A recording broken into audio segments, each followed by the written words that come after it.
بسم اللہ الرحمن الرحیم۔ حدیث مبارکہ کا مفہوم ہے کہ جو شخص جمعے کے دن 7 کام کر لے تو اللہ تبارک و تعالی اسے 1 سال کے نفلی روزوں کا اور 1 سال کی نفلی نمازوں کا ثواب عطا فرماتا ہے۔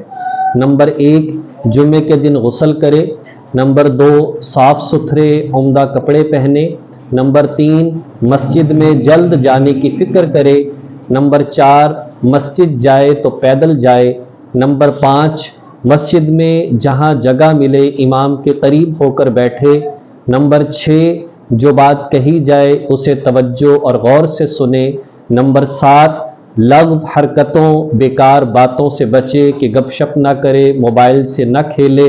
تو جو شخص یہ 7 کام کرے گا تو اللہ تبارک و تعالی اسے ہر قدم کے بدلے میں 1 سال کی نفلی نمازوں کا اور 1 سال کے نفلی روزوں کا ثواب عطا فرمائے گا۔ اللہ تعالیٰ توفیق عمل نصیب فرمائے۔